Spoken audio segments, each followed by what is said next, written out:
my strength. Amen. Nehemiah vale sefulu. Oli oli oli leri lo malo sila. Now sila blessed. I never lost my hope. Ooh, I never lost my trust. Oh, I never lost my faith. I must have all.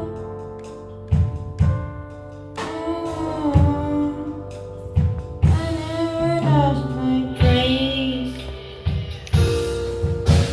I told my family boy. Ooh, I told my lonely all. Lonely, I told you, I see me out.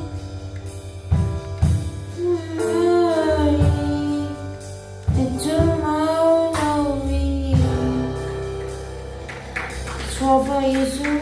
Amen. Amen.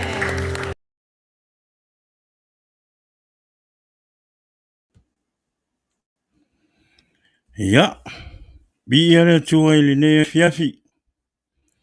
Ya, mo na si de bi inga man whaktai le tua. Ilo na alofa mlo na ngalelei, wa whape na o na tātou. Wheiloa i lunga o tātou por kalama ili nea stofi. Whaktai le tua ili nea wanofa au o tātou maua tātou te wheiloa i ai ma tātou. Whaasoa ai ma whaalongolongo le upo le tua. Ia i le nea stofi. Ia teri tonu ia o le nei aso ia o se aso winga ese fo le nei aso. Ia le to po se lilo ia o le nei aso ia o roo pia ngai se tato wa tunu i Samoa. Ia ala i le palota i le nei aso. Ia teri tonu ia o roo o ia ile mana o le atua i Samoa ma ua teri tonu fo i o le a Paalia fo i le atua lo na mio tonu mo lon siri ese. Amen. Fai mai sau ale atua i lon taimi. Sau fo i ale atua i le taimi tupu ai pua ngā ma fai ngā tāo le olanga. Ia tari tonu la ia.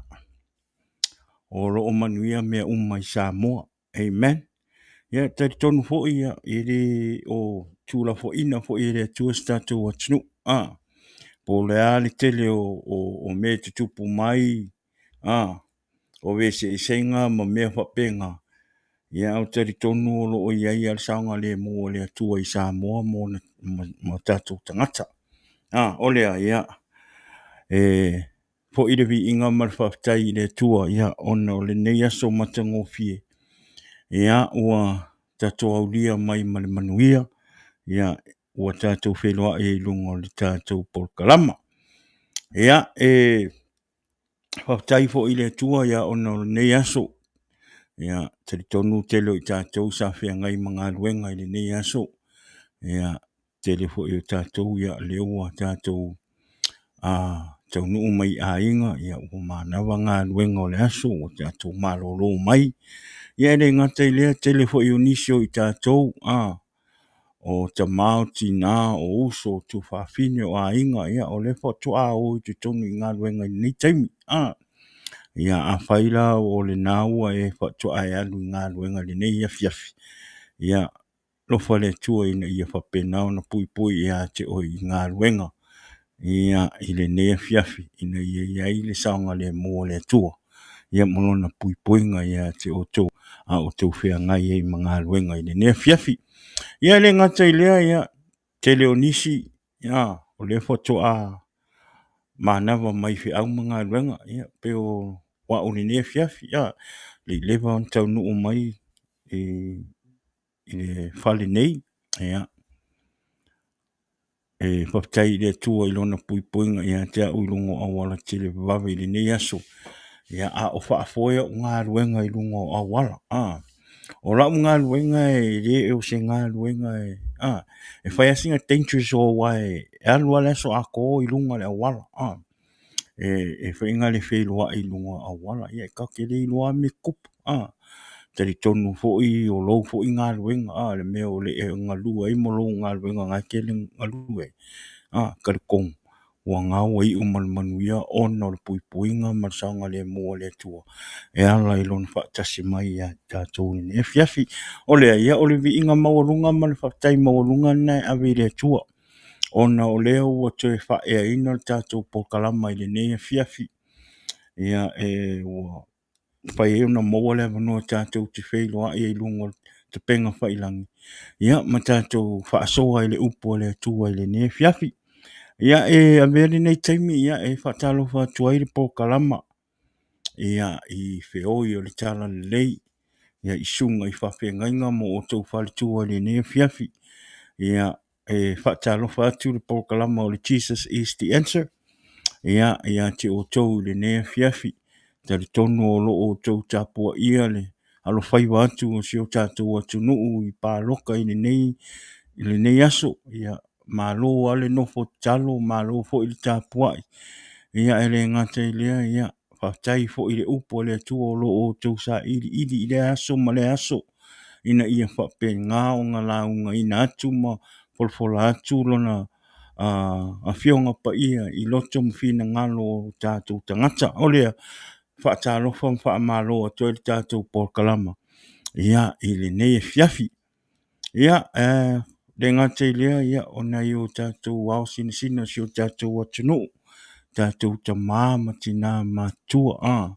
Ia no wa ai atu fo I le nei e fiafi nisi fo I o video fo I o ngai tangata o lo o e pāloka. Ke wa ai ngai ko ia I inga ngai tina mātua.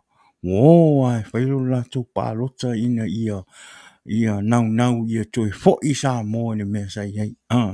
Ina ia tātou maua mai se whainga mālo e alofa moni I le atunu. Amen. O lea ia e whaatalofa atu ai le pōkalama I le nea fiafi. Ia I tina mata mātutua o sio tātou atunu. Ele ngata I lea ia o e olo o nofo I so se I tu o le nei to lupe lo tātou iai. Ia e whaatalofa atu le pōkalama I le nea fiafi.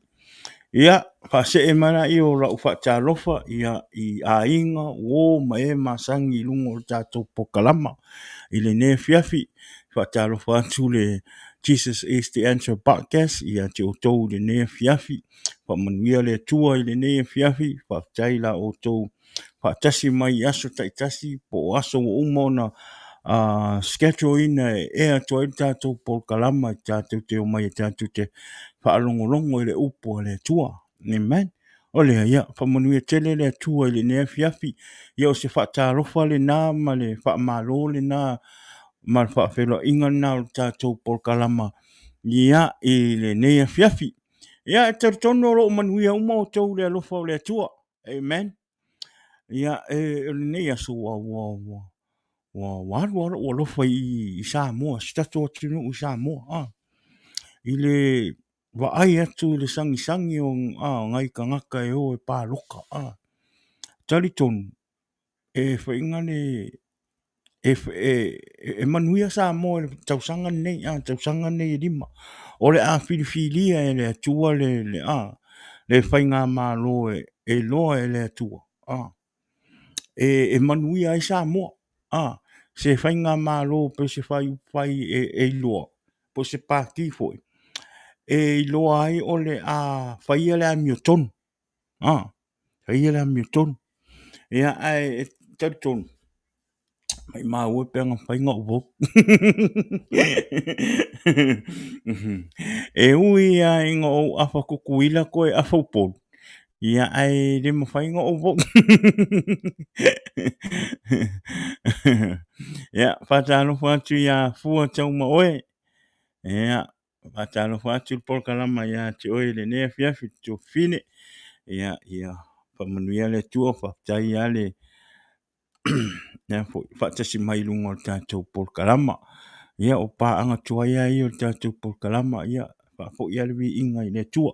Awane i o tātou mai lunga o polkalama o tau o mai ono tau te tau ia te au, tau te alofa ia te au, pe tātou te o mai tau te māsangi ia te au. O mai lunga i māta mata tātou polkalama. Ona o lo fie whaanongolongo le upo le tua. Amen. Aua whaamule mole na ia uo, nisi o na ia uo. E maasangi le lei atia. E sau lunga. Sau e te fi whaanongolongo le upo le tua. Amen. Awane e sau ona o a upo nisi atu langa. Sau e te fi whaanongolongo le upo le tua. Amen. Ia, vi ia le tua. Ia, talo fo pastor manu ia upu fo nefia ia paptai ia te o fine ia ai fasilsila tu se fine le ia o so to ngane nei ia ele o se pastor lau te ton paptai le amanga ia mai o una o se au na talai tau te folfola le upo le tua ai paptai ale manatu mawalunga vi ia le tua paptai lo to alofa. Amen. Ia ai whaftai le tua i le nei aso. Tātou a inga mo tātou o i le nei fiafi. Mana tua sa moa i o tātou talo. Ia mana tua whai ngā pālota o lo alu whai wātua isi o tātou atu nuu i sa moa. Amen. Awai tā ua whainga le ui au te i ola mai sa mo i upo wa usa wola lo wola ngai tutuila ai la tu tele o tu po tu me po tele o inga mai sa mo sifu o fare asi o sa kawa o sa ngapu mai si ngo i sa wa ele yo ke le ko isa mala mala ya ai tatu talusia tatu te talu mo sa mo o le taimine ia sa mo wa fai singa fai ngata fai singa fai ngata sa mo taimine ona o le sawa o le alu o le fuala au fa sainga pa wana o le mea o mo o ye lo tu ina ia tu me se fai nga malo na te mawhaia ona wa ese mea ia sa mo e mawhaia o nga koe au mai uma loka uma ka ngaka o lo au mai a mea ngi ko kongo sa mo te alofa tu fo i ona tele o nei whanau teine whaonga inga i le wali i a mio wālea mo whai tūlanga i whaonga i whanau teine sei tūlou a Samoa i whala au whasa inga mo tufa mo whaatau mo mea wapenga wale toi le leik au taritonu iei ala u whātuatuanga. Amen. Wo uman sau nia ele tua tangata. Wo uman sau nia ele tua le tangata e sau e se ile a lea e se imele a se a koa mea malpongak. Ya o le fa le tupe o a uio no support ya o fu ingi fei kai mai ko fu ka ko makanga ka ko ki support o a uio le fasta o le la uli al mani to amen. Ya malo fu ina tari tonunga awane i to mai se si fa mo moli to fu ata to mata to tangata tātou te pālota ima. O le ami o tonu o le toa. O le awhaali mai le tūlai mai o la auli o le mali toa. O la auli o le mali toa. O le a whapena, o le a toe manuia i Samoa. Ma toe au maia Samoa i le mea le peo na iei. Ia, vi ele tua Ia e paule mea, tātou te talo. Tātou te talo mo Samoa. Ia maua Samoa le whanwhani. Ia sanga le mu uma mea uma. Ia aua fo inge i kako karo i Samoa. Ia aua inge i mau lima o le ki a polo i fuafuanga o le pāloka. Ia aua inge i iai i ase kongo fiti o le ki a polo. e kau mawhai ia whaaleanga pāloka mawhai ni me le kakau o ngā o ai ole ia, you know, in the name of Jesus, I will pray, ia manguia pai ngā pāloka, ia si o mia uma mea i le koko le koko Yesu ke visu. Ia awangi i papa i ei limo ki Apollo. Ia awangi i papa i ei limo ki Apollo. Ia awale, paloka awale suenga o le mio kong. Ma se fai ngā malo. E alofa mongi i a Samoa, makangaka Samoa. Amen? Ole, ia. Whamanuia le tua i a Samoa. O tau umo o mata mai Samoa. E kero, o kaunga koe siaki le kako YouTube. O le siaki meanga po o ingu uie, ako ngu uie, kuse e moa Amerika. So oi loa upo, umalo upolu, ko kwa so oi la i o isi o kangaka o la e sili la ko kangaka o la mai moa mai lunga o kari kong whaila. Ko kele fo i o ngai kangaka uso maa inga, lo maka mai upolu kako pukarama. Whamanguia lea kua i lau pāloka. Pāloka ma le alofa. Amen. Pāloka mo lo alofa i a Samoa. Awangi e pāloka o ngi kangaka o ko ainga po o si whai ngā wō po lea. Pāloka o lo alofa i a Samoa. Le ngaka i lea. O lo alofa i kupulanga o lo o whai mai. Amen. O lea ia. Whamanguia le tua i le neitai. Le ne fiafi. Ia o le tatou. Ya o le ale telinta whamtalanga o la tatu o sa o lo le upo le tua le whaamalosi ni ne fiafi. A tonu ona e to te leo i tātou ia o lo o mata i polkalama po o whainga pāloka i mai Samoa. Ia ai tatou ia a vele nei upo le ne fiafi. Ia e whaamalosi e kako le ne fiafi. Ia awa fo ingi i a vea fo i le pāloka ma me tupu mai. Di tātou pāloka. Ma me te ua oso ele ti ngā o lo loto. Po le alfi na ngalo le atua po o ai alfai ngā malo e tū lai mai. A e reo se fai ngā malo na sa e pālota iai. E te reo aue. Ia awane ia te oele loto ita. Ia awane ti ngalo loto. Ai pauli mea ia e te talo i le atua. Te talo i le atua ina ia whaamatwhanawhana ia te oe ma whaamalie i lo loto. Amen. Ai awane i o so lo ite se tūlanga e le te tau ona papena ona o ai lo ite ma me te whaia. Amen. Ai o le tato upu le na le nei le tato whaamalosi lai le nei fiafi.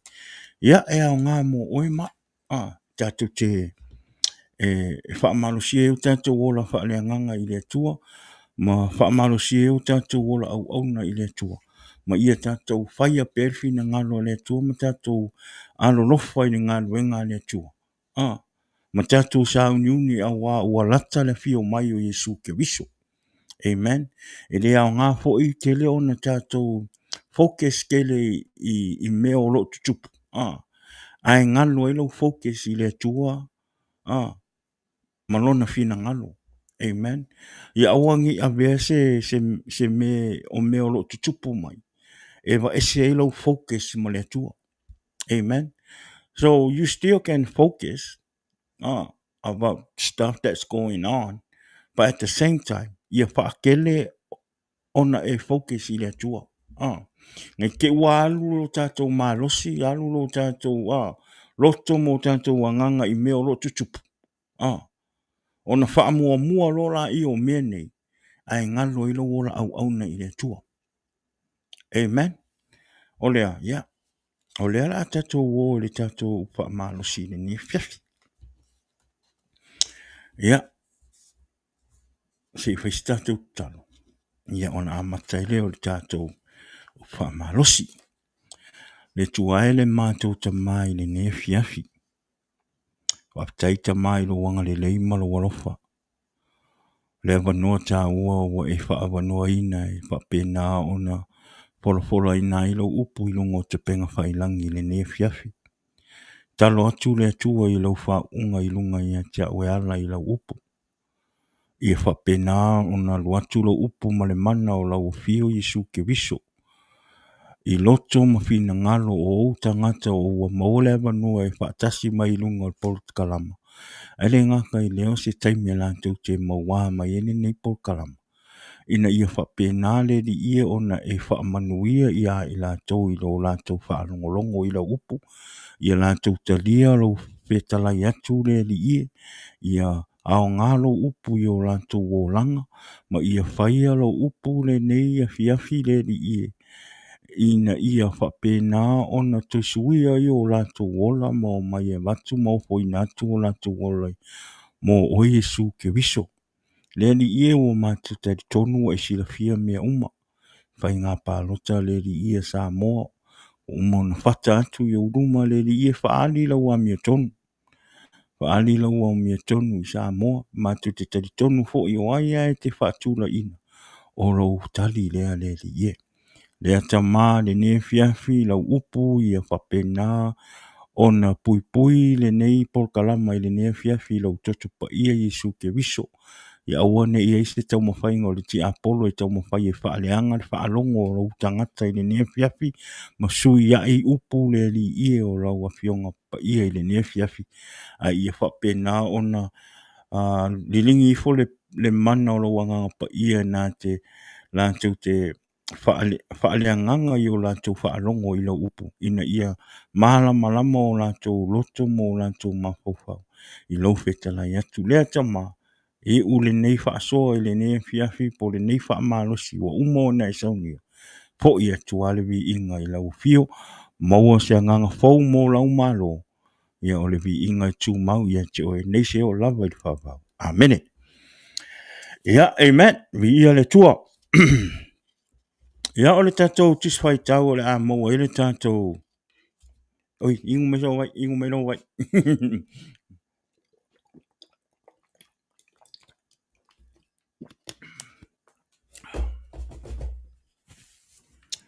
Ia, ole a maua ele tatou.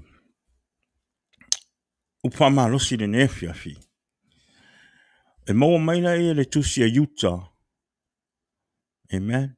Ngare kasi ale tusi a Utah. Tau tatou I loa nā mea. Ia, tatou su e mele tatou tusi pe a whai wai e lau tusi po lau telefoni. Ia, ole a maua le tatou upa malosi le nefiafi. I le Utah. Mua, whai upo sun mal fitu. Se yo o le lua sun mal tolu. Amen. Utah mua, whai upo su fitu, whai upo e lua tolu. Ia, ole a o whai te wina. Su mal fitu. A o tou le au pele. I o tou mana tua upu na whai mai ai. Excuse me. Upu na whai mai ana mua. O le au postolo o lo tātou ali I o Yesu ke viso. Su mal valu. Na nā tau whai atu ia te o tou. E iai I ona aso e ngata ai I o tangata tau emu. O e sa vavali e tusa, maala tou lava tuina nau, male faale mata, sumaliva.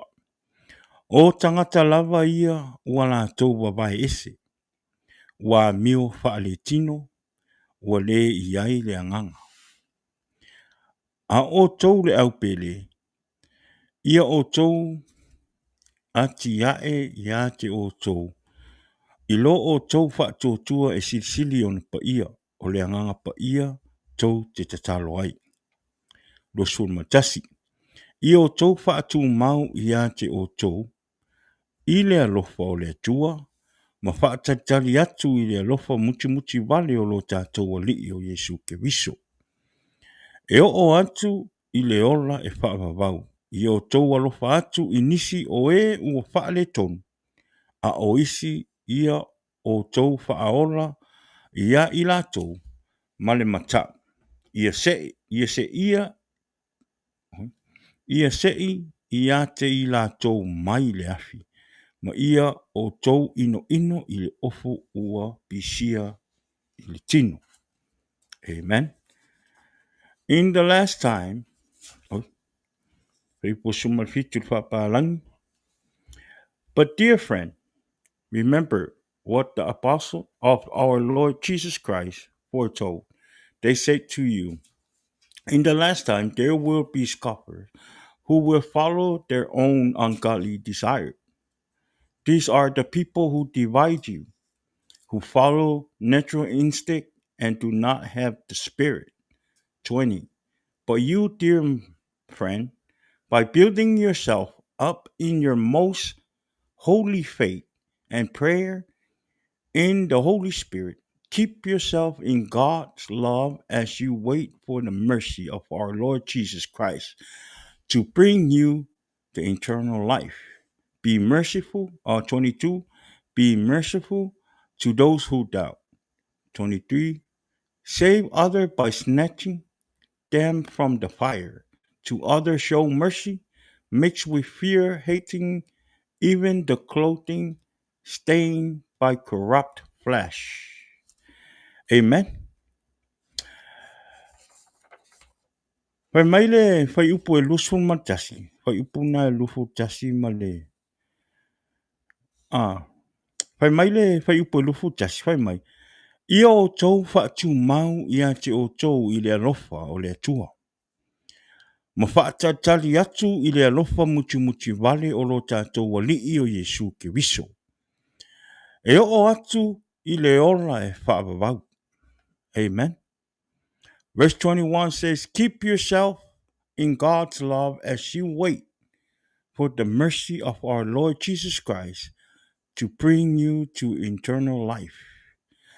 O le wha maalosi o le tātou, o le wha maalosi mo i tātou le afiafi. Ia e taofi mau pea i le alofa o le Atua. Amen. Ia taofi mau pea i le alofa o le Atua. Let us always hold fast to God loves.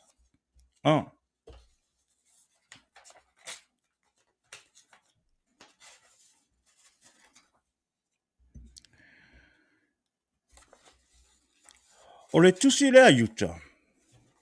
Amen. O le tusi lea yuta. Na tusi ina ma awina atu mo tangata ola ola moni le whaatua tuanga whaakewsiano.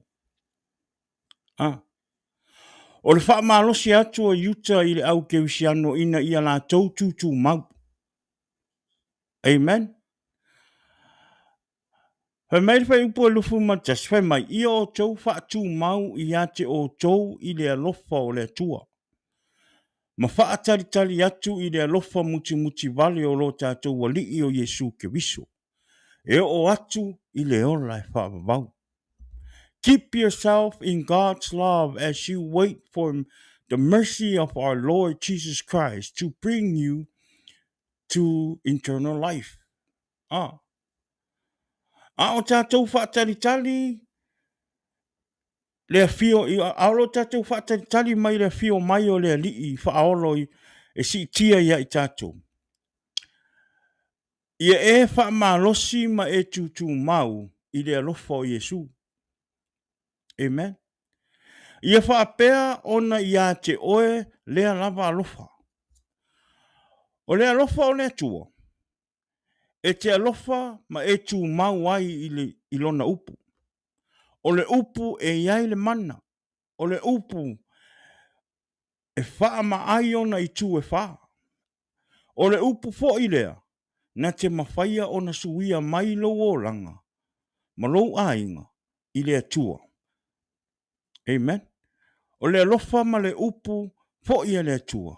E mawhaia ona se ia mai o tō i le afi. Amen. Kusa o le fai mai le wha maa losi a yuta. I le au wha maa losi a yuta, le tusi a yuta na ave i so o se au wha arainga, lau wha arainga umo o lo o sa lau solo i launa. Wa wha maa losi a ia yuta. Ona ua, o le amakanga o le wha maa losi a, o le tusi a yuta. O le wha maa losi a tua yuta i tangata, ona ua Le taimi le ona ua to o tele tangata ua hao se se le upo le tua. Ua to o tele tangata ua hao se se. Ele o moni I ia mea oro la tau hao atu tangata. O le ala e wha ma rosi mai e yuta. I tangata wha o lainga. Ina ia aua ne I o la tau se se I tangata nei ma o la tau hao. Amen. Le ala e whai mai e yuta. Whai mai. Ia o tau tu mau. Ma taofi mau. I le alofa o le atua. Amen. Whai mai. Keep yourself in God's love as you wait for the mercy of our Lord Jesus Christ to bring you eternal life. Amen. Whai mai le whai upo lufu lua.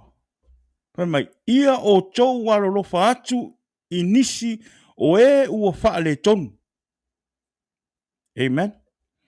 A o isi ia o tau whaaola ia I la tau male mata. Ia se ia te I la tau mai le afi. Ma ia o tau ino I le ofu ua pisia I le tino. Amen.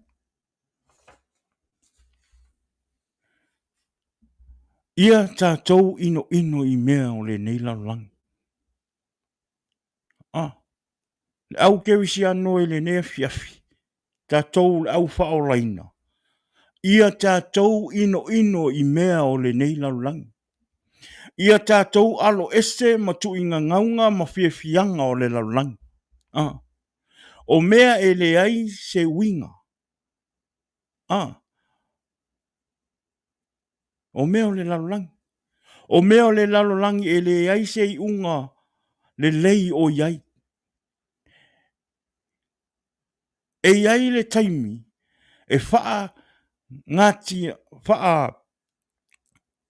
ngatia ina ai I mea o le laulang. O mea uma le laulang e kemi e le I umi. Mea o le laulang. Amen. O mea uma le laulang e le kaimi e whaangaka ingai. It's not less forever. Amen. Ia kako ingo I mea laulang. Ia awange I o kako awange I ave o kako loko I mea o le laulang. Amen. O a fianga, o a me ma ngai kake ke wā ai. Ia ingo iai. Ia ingo iai lo loko. Amen. Whai mai le whai upa sun malwalu. Tātou tusi whai tau alea. Whai mai. Na lātou whai atu ia te o tau. E iai o naso e ngata ai I o tangata tawemu. O se sāwawali. O e sāwawali. E tusa mō lātou lava tuina nau. Male whaale mata. O tangata lava ia. Ua lātou wawai ese. Ua mio whaale tino. Ua le ai le anganga.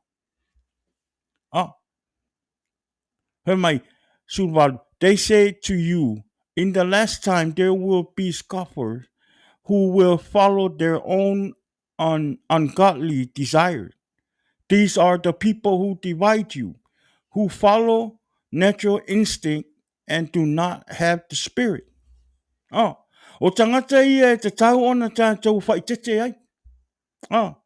We need to be careful because the scripture says, verse 19, there are the people who divide you, who follow natural instinct and do not have the spirit. Amen. O tangata ia e tau mawhai e wala awina I ta oi. O tangata ia e tau mawhai e wailoa ina I tātou. O tangata e leo iai le anganga pa ia o le atua.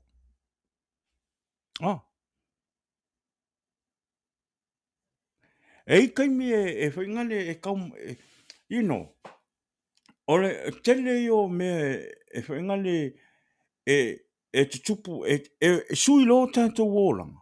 Tātou te o mailo e awe o tātou wōlanga, ma tātou ngā lua i le tua.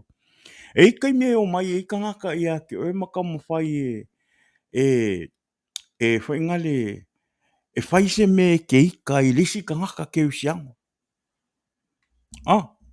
Whakakainga. A whape e isi si o le luk whakasi mo oi. A kangaka ngā lau ke ika. E kangaka, e ke mio ke lako e whaku ia oi. Ke ako pepelu aku oi. Whape o kangaka lea whai mai ea, ma. Ngā whaakupu e la i o le ika i lo loko. O ngā e ika e lo la ia. O ngā e ika e lo la ia i lea i lo uso au aunga. O lo uso o le ke lua servinga le ngā luenga le tua. A le ua saua u le kangaka le e whainga le e ola i meo le lalulangi e le os kangaka e fie ko i ngau a lo komu whai e whaise me i e whse ngai i e whai ngai i odu. Le ala e whai mai le whaamanosi le a yuka. Never mind, these are the people who divide you, who follow natural instinct and do not have the spirit. Amen. O reo langa nei, ia tātou whaitete, ia tau ona tātou mātala. Tātou fo i tangata ke usiano, ia tātou mātala. Ua tele au wala e sau ere fili. E isi teimi ua sau le ti a polo e ui mai lau to lua. E isi teimi e sau ere ti a polo ui mai lau whanau. Ui mai lau tamā, ui mai lau tina, ui mai tangata o lau ainga, ui mai au o. Ia tātou whaitete. I tātou whaitete o ngā o tangata nei. These are the people who's going to divide us. Amen. E ao ngāro tātou ora au na i le tua. I tātou maua uma le loto wherwhan. Ma a maua le alofa o le tua. And trust each other. Amen. E te tau ona trustinga tangata ngai te luola au na whaatasi le tua. Tangata o lei tonu le li o au kiusiano. We need to trust each other, work together, and serve God together with a humble heart.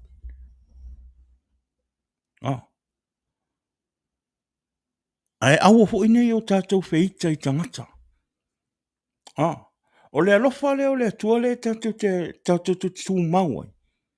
E te tau ia i tātou ona tātou alolofa atua i fo i o tātou tangata. Pe ika mai, pe whai mai, po angi o lako winga e whai mai ake oe. Ono sai. Ono sai. Tātou alolofa pe i tangata. No matter what. Wāre mea mo ia.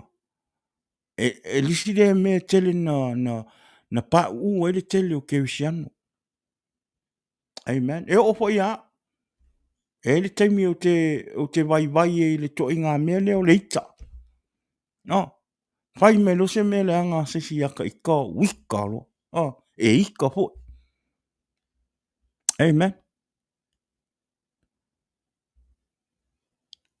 Ai o le alofa lea o le atua le tātou te tū mau ai ma tātou accepting ai kongo tātou loto ma tātou anganga. O le alofa na e te ea i le fili. O le alofa na e le o se loto ita i a te oe i lo uso. E le o se loto ita i a te oe whai mai i a te oe. Ai sea. E fo i onga o le e te tutonu o le alofa o le tua. Ona o le a te oe le alofa o le tua. No matter what people do to you, no matter what they say to you, no matter what they blame you for, accuse you for, you still love them. I know it is not easy. Yes. Ere whaingofia in talia. Amen. A e kangula e whakaikai. Ke wa ai e. Ke maa ofa o le alofa o le tua. Pe ika mea kaka e ke whaalonga kua ke whaalonga le alofa o le kua ia ki oi. Amen.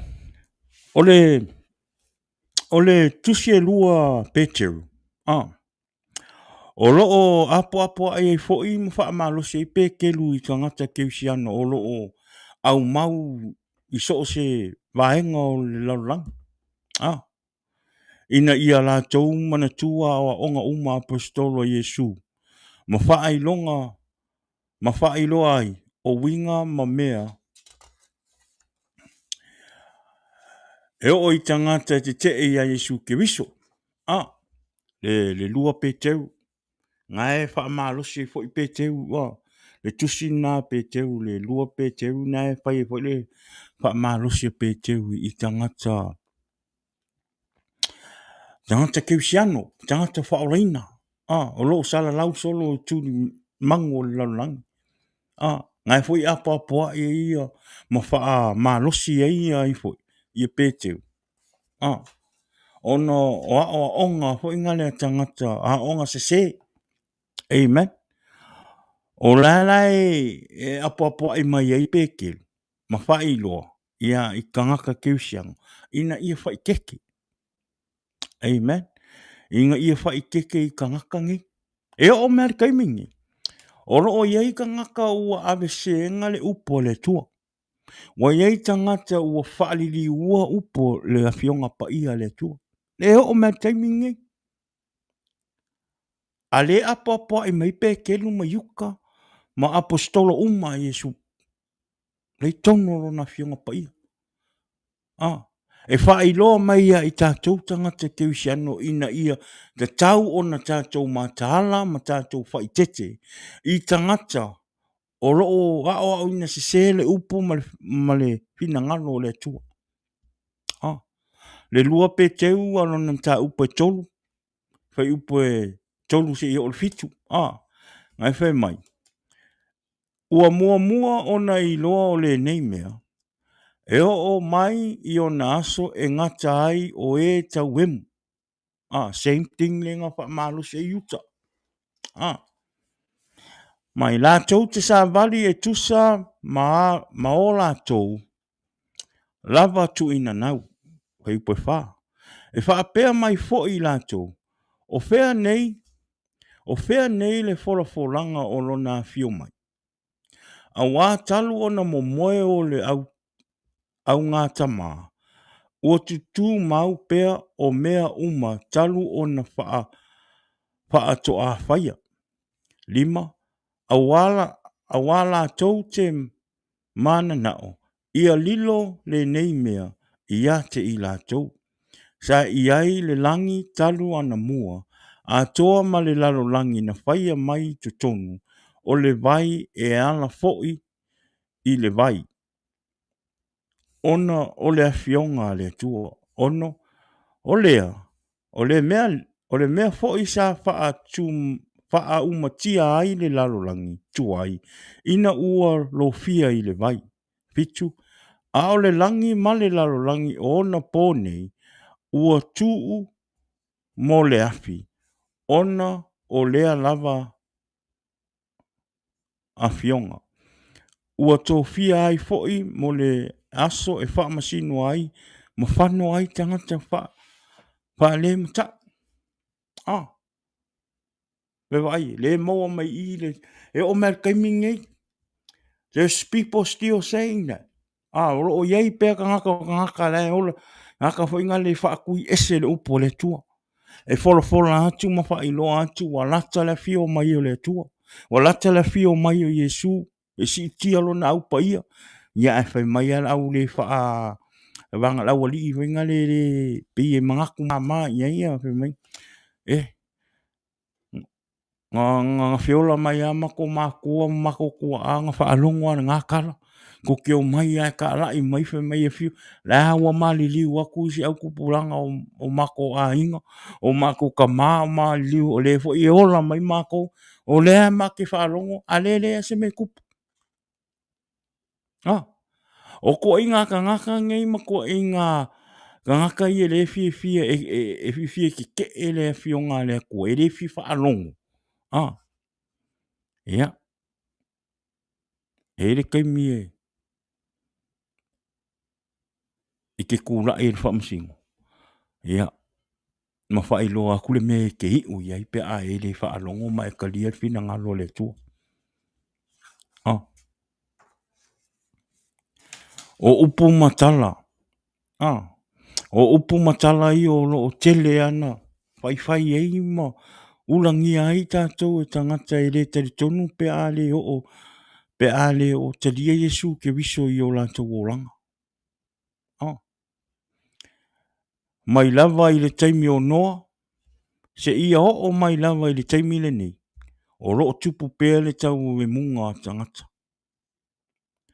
tātou umo tangata whaoraina o lo ngā lue ma le wha maoni I le atua ia tātou wha ma lusi pea taofi mau pea I le alofa o le atua po le a lava whainga tā ma pupo ngā o le o langa ma upu ma tala ma tu inga ma tu ainga ma wha le tonu e whai mai tangata I a te oe ia e maua le on sa awane I o tātou tau masui a ia wha tua pea I le di o lo o ia wha tasi pea ma oe na te le tū la fo ina I a te oe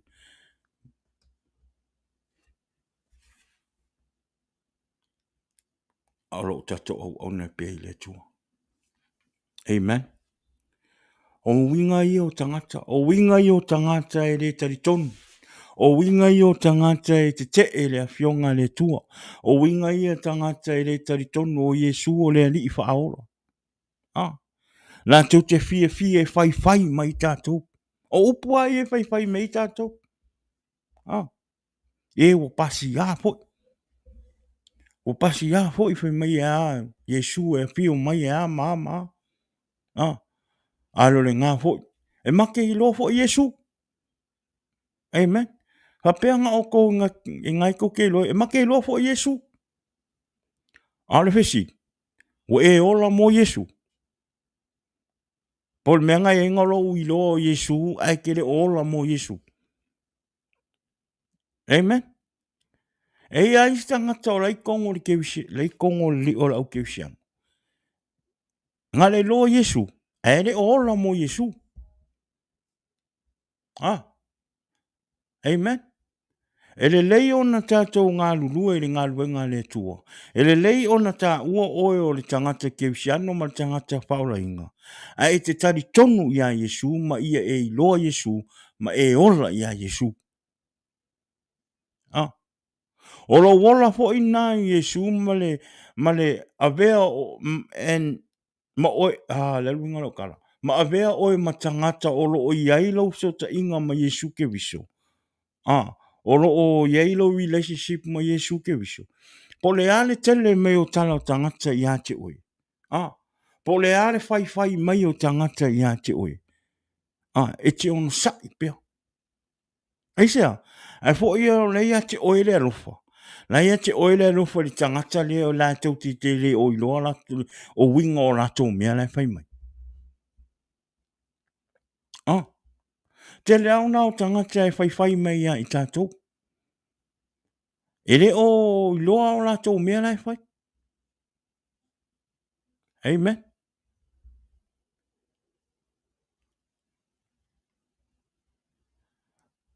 I tātou on sai. Tātou le au uso ke usiano. Po le ale whai me o le lalorangi. Po a whainga kā e kake uia. Po a popo ngā e kake sāvalia.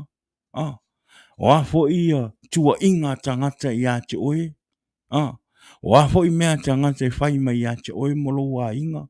Upu mai, upu whai mai upu le te tau I a te oe. Ma tusi lima mai I a te oe. Ono sai. O lo au le atua mo oe ma. E le tu la fo ia e le atua oe. Amen. E le tu la fo ia e le atua tatou. Na fe mai te no me tolu tasi fa upo i vat. Fe mai. O le ali i fo. O ia na te sa vali i au ruma. Amen. Lua te whaatasi mai ia.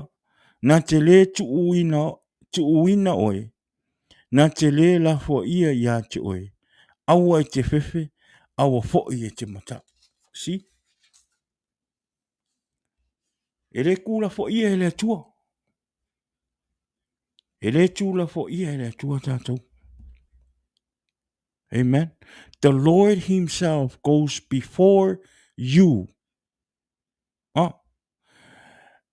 And will be with you. He will never leave you nor forsake you. Do not be afraid. Do not be discouraged. Amen. I aua ne i o tātou whewhewhe, pē tātou te mātatau. Do not be afraid. Do not be discouraged. Pai mai le lapata i ngā yuta i le au ke wisiana uma, pai po los folu. A o tou le au pele, i o tou ati ae i ate o tou, i lo o tou whatu o tua sili sili, o na pa ia. O le anganga pa ia tou te talo ai. I o tou whaatu mau i ate o tou, i le alofa o le atua. Ma whaatari atu i le alofa muti muti vale, o lo tātou wali i o Yesu ke viso. E o atu i le ola e whaavavau. Amen. Pai mai le folfola ina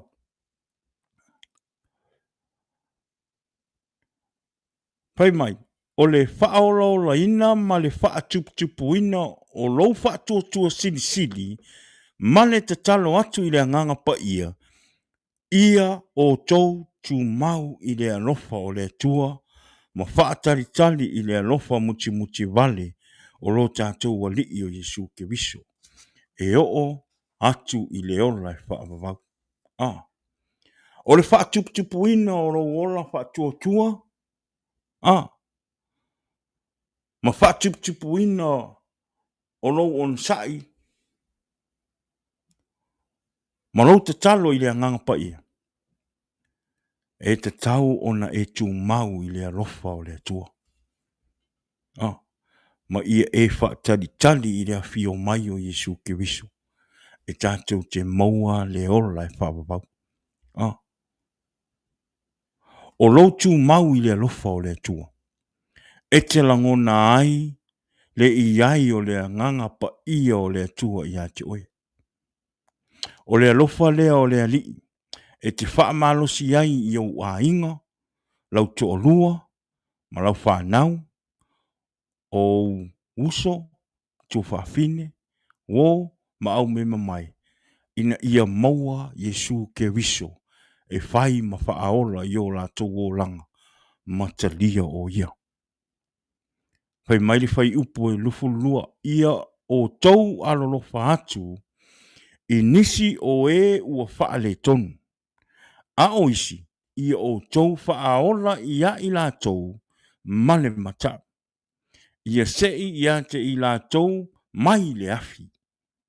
Ma ia o tau ino i le ofu, ua pisia i le tino. Amen. Be merciful to those who doubt. Save others by snatching them from the fire. To others show mercy mixed with fear, hating even the clothing stained by corrupt flesh. Amen.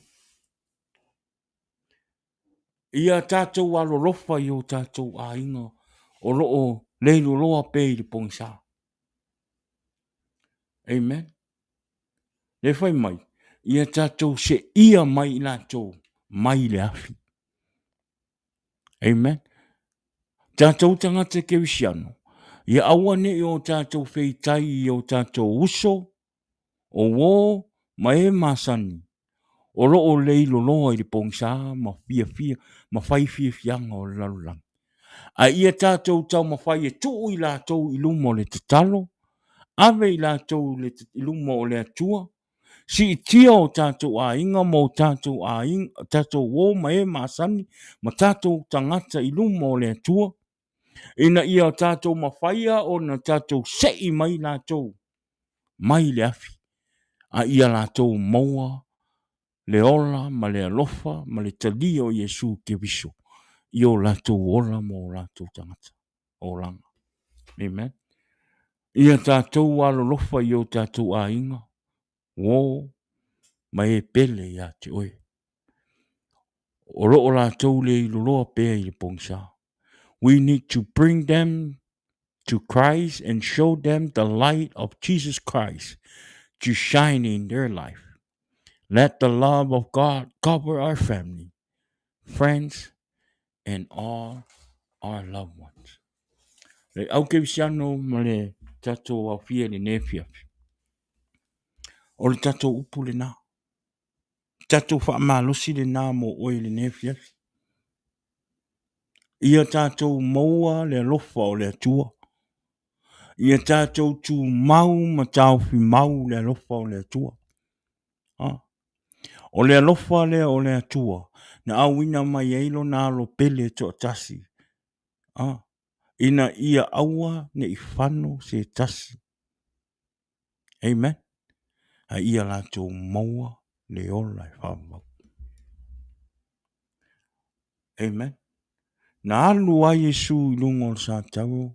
E au noa mase ita ia te oe. The whole turning he was just quiet and get beat. Never talk back. Never fight back. Not so ever. That's how much love of Jesus that he want us to have. And that's how much he love you and your family. Tatou whaatahua le alofa o Yesu ke viso. Amen. O le alofa fo ile a Yesu ke viso. E te tau ona tu mau I te tonu ia I tatou. Wa o le alofa le tatou te alolofa atu ai tangata o loo whai mai. O le alofa le te alofa atu ai lo a ingo o loo e fiu e tau mawhai e au mai li whaarutanga. Aere o wha maa au rato loto. O le alofa na that you were not giving up on your family and your friends and your loved one. Amen. If you love your family, if you don't want your family and your friends to end in hell, us, Christian, keep preaching the word. Keep telling them about Jesus. Keep warning them about what's going to happen. Amen. Aua ne I o tātou whawaiwai. Tātou whaamalolosi. Tātou whaamalolosi e tā lai pēle a whionga le tua. Tātou whaamalolosi e tātou te mori mau atu I o tātou a inga mo tātou o loo lei loa pēi le pongsa. Amen. O le alofa na o le atua e te tau ona tātou tū mau ai. O le alofa fo ile na o le atua e te tau ai fo I ona tātou mātala. I me te tupu mai o tātou au tafa.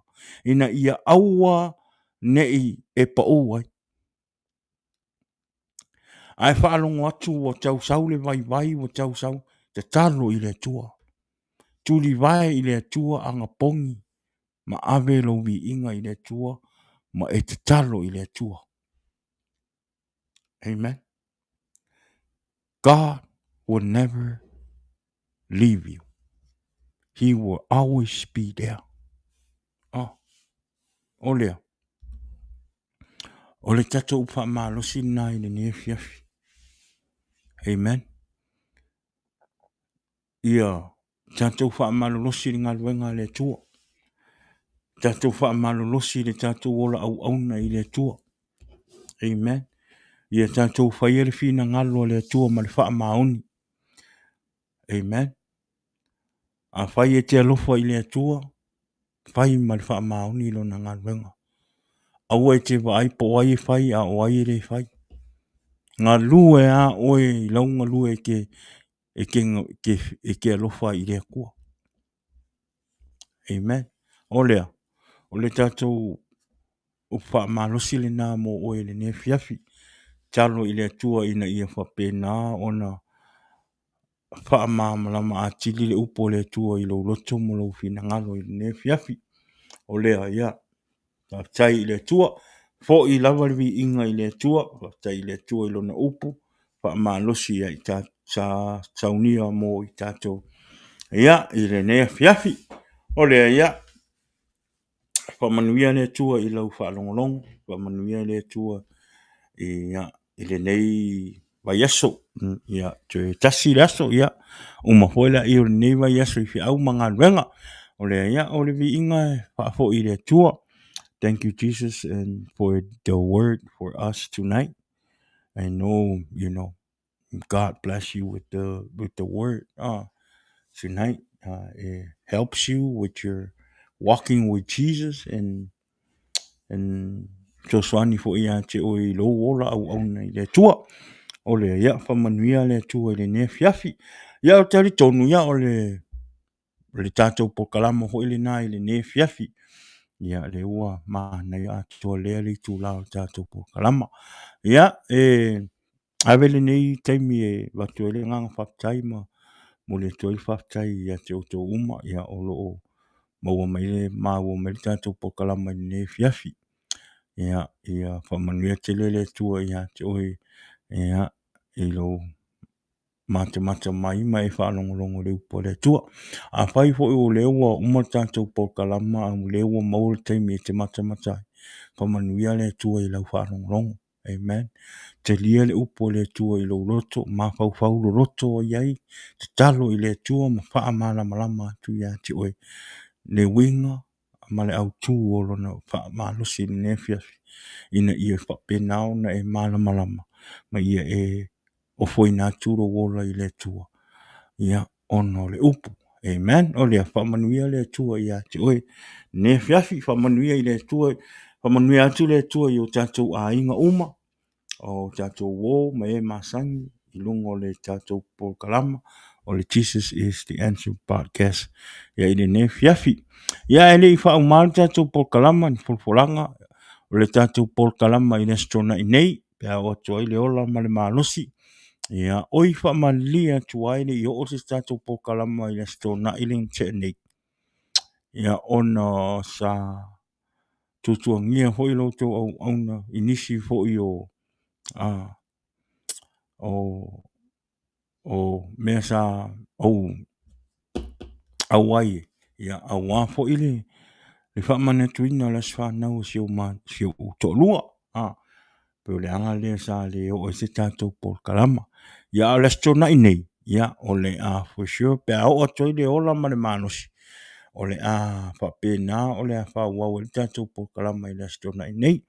Ia o te tonu fo i o le strona i nei o le whaatasi mai i le tātou paanga masangi le sunga i tala lei. E se kia i le strona i. O le whapena o le tui tātou maputai. Ia, ma whapena fo i o le ia whaasoa i lunga tātou pokalama. E pei o na masania i astona i teitasi. So awane i ngalo, tune in mai lunga tātou pokalama i astona i le i tūlai ono i le afiafi. Amen. Ia, mōsa wa manoa, ia, share tātou pokalama i lunga tātou Facebook, ia ma le YouTube. Ia, whamanuia te le lava le atua le ne afiafi. Whamanuia le atua le alo atu o tātou inga mo tātou tangata i Samoa. Ia, i le tātou pālota. Ia, i le ne afiafi. Whamanuia le atua Samoa. Ia, pālota ma le alofa. Amen. Pālota ma le alofa. E te alofa moni ia Samoa. Amen. O lea, ia. o le tātou por kalama le nai le ne fiafi, tātou whiroa i le stonai pe o toi le ola ma le malosi, amen. Ia e le wha umar tātou por kalama, ia e vene teimi, ia e patou whātuai, ia i le paso le tātou por kalama i le ne fiafi, ia le tūwhine, ia fina, ia fina i le ne fiafi, ia por tātou pas, ia fina, ia whamanuia tele le atua, ia te oe le ne fiafi, lofa le tua foa i pe ia te oe le ora ma le malosi, ia manuia le nei pō, tātou wheloa i la stonai, pe o toi le ora ma le malosi, o lea, o manuia le tua, e o tātou a inga ma, tātou a inga ma o lo fa tasi lunga le tātou po kalama, ia i le nei fiafi, o lea, ia, lo tau au aunga nei, pawa, Faraimo, ia, i lunga o le Jesus is the Answer podcast i le nei fiafi, ia, whamanuia tele le tua, ono Yesu. Jesus is the answer for the world.